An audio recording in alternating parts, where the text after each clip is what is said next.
கட்டுக்கு வந்து எப்போவுமே இங்கே 1/4 இன்ச் தான் விடணும். 1/4 இன்ச் விட்டுட்டு நெக்கு வரைஞ்சாச்சு, ஷோல்டரு, ஆம் ஹோல் வரைஞ்சாச்சு.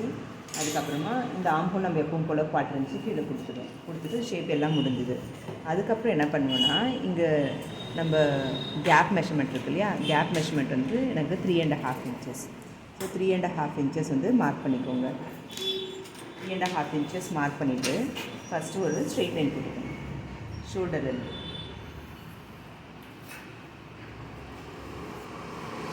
போட்டுட்டு இதில் வந்து நம்ம பாயிண்ட் மெஷர்மெண்ட், என்னோடய பாயிண்ட் மெஷர்மெண்ட் வந்து 9.5. ஓகேவா, இதுதான் வந்து இது வந்து பாயிண்ட்டு. ஸோ இதிலேருந்து front length measurement. So front length measurement வந்து எனக்கு வந்து 12.5. ஸோ இது வந்து அபெக்ஸ் பாயிண்ட்டு, இது வந்து ஃப்ரண்ட் லென்த்து. ஓகேவா, இதுக்கப்புறம் என்ன பண்ணுவோன்னா, இந்த ஃப்ரண்ட் லென்த்தில் இருந்துட்டு இங்கே வந்து ஸ்டாண்டர்டாக, அதாவது உள்ளே இருக்கவங்களுக்கு மட்டும்தான் 1/2 இன்ச் இருக்கும். கொஞ்சம் நல்ல குண்டாக இருக்கவங்க நார்மலாக வச்சுப்போன்னா 3/4 இன்ச் வரைக்குமே வச்சுப்போம். 3/4 இன்ச்சு, இன்னும் மேக்ஸிமம்னா 1 இன்ச் கூட வச்சுக்கலாம். நான் இப்போ 3/4 இன்ச்சு இங்கே வச்சுருக்கேன். வச்சுட்டு என்னோடய மொத்த டாட் இன்டேக் வந்து 2.5. ஸோ இங்கேருந்து இந்த 2.5 நான் இங்கே கொடுத்துருக்கேன். ஓகேங்களா, நான் இங்கே 3/4 இன்ச் கொடுத்துருக்கேன். இங்கே வந்து நான் மொத்தமாக 2.5 இன்ச் கொடுத்தாச்சு. இது கொடுத்ததுக்கப்புறம் என்ன பண்ணுறோன்னா, இப்போ இந்த ஃப்ரெஞ்ச் கர்வ் வச்சுட்டு இந்த பாயிண்டில் இருக்கு இல்லையா, இந்த அபெக்ஸ் பாயிண்ட், இந்த அபெக்ஸ் பாயிண்ட்லேருந்து எங்கே வருதோ ஷேப் ஃபஸ்ட்டு இதை திருப்பிட்டு இதை ஃபஸ்ட்டு வரைஞ்சி, இந்த கீழே இருக்க லைன் வரைகிறதுக்கு மட்டும் இந்த ஃப்ரெஞ்ச் கர்வ் வந்து இந்த மாதிரி தான் வச்சுக்கோம். இது வச்சிட்டிங்களா, வச்சதுக்கப்புறம் அப்படியே திருப்பிட்டு இதுக்கேற்ற மாதிரி ஷேப் எங்கே வருதோ அந்த இடத்துல கொண்டு போய் வச்சுட்டு ஃப்ரெஞ்ச் கர்வை கொண்டு வந்து இப்படியே வச்சுருங்க. ஸோ எப்படி இருந்தாலும் இந்த லைனை தாண்டி அந்த ஷேப் போகக்கூடாது. இதுக்கப்புறம் என்ன பண்ணுவோன்னா, இது இங்கே தான் இருக்கணும். இதை மட்டும் இப்படி இறக்கிட்டு இது 1/4 இன்ச், 1/2 இன்ச்சு, 3/4 இன்ச்சு. நமக்கு வந்து நம்ம பாடி ஷேப்பை பொறுத்து, ஒரு சிலருக்கு வந்து செஸ்ட்டு கிட்ட இந்த ஆம் ஹோல் கிட்ட ஃப்ளாட்டாக இருக்கும், அப்புறமா தான் ஷேப் வரும். ஸோ அவங்களுக்குலாம் பார்த்தோன்னா நம்ம 1/2 இன்ச் வச்சா நிறைய சுருக்கம் வந்துடும். அதனால் நம்ம எக்ஸ்ட்ரா சுருக்கம் வச்சு இதை வச்சுக்கிறோம்.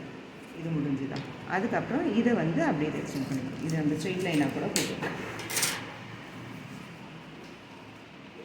இந்த பாயிண்டோட ஜாலியாக. அதுக்கப்புறம் என்ன பண்ணுறேன்னா, இங்கேருந்து இது 2.5 இன்ச்சஸ், நான் இங்கே 2 1/4 இன்ச் வச்சுருக்கேன். வச்சுட்டு இது அப்படியே எக்ஸ்டெண்ட் பண்ணிவிட்டு, இது வந்து தொப்பெல்லாம் இல்லை அப்படின்னா இது ஸ்ட்ரெயிட்டாகவே எடுத்துக்கலாம். இதே தொப்பை இருக்கிறவங்க அப்படின்னா இங்கே இருந்துட்டு ஒரு 1/2 இன்ச்சுக்கு மேலே இருக்கும். நல்லாவே குண்டாக இருப்பாங்கன்னா 1 இன்ச் கூட இருக்கும். ஓகேவா, இந்த இடத்துல வந்து நமக்கு பேக் கூட மேட்ச் ஆகணும். பேக் கூட எங்கே வச்சு மேட்ச் ஆகுதோ அந்த பக்கம் எடுத்துக்கணும். இப்போ கட்டிங் வந்து எப்படின்னா, இங்கே சுற்றிலாம் வந்து எப்பவும் போல் கட் பண்ணிடுவோம். ஸோ இந்த பிரின்சஸ் லைன் மட்டும் எப்படி கட் பண்ணுவோன்னா, ஃபஸ்ட்டு இந்த பாயிண்ட்டை கட் பண்ணிடுவோம்.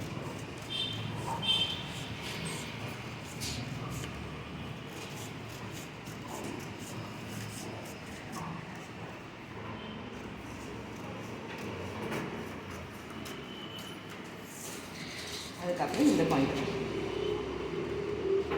இது வந்து ஷார்ப்பாக வேண்டாம், இப்படி பிளண்டாக கொஞ்சம் இப்படி வளைவாகவே தான் இருக்கும்.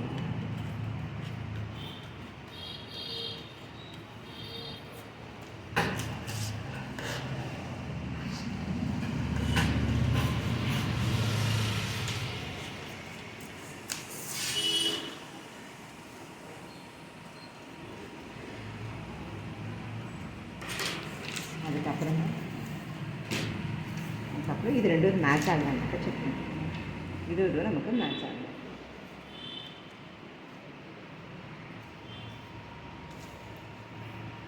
மேட்ச் ஆகலாம். ஆகாத பட்சத்தில் இந்த எக்ஸஸ்லாம் கட் பண்ணிக்கலாம்.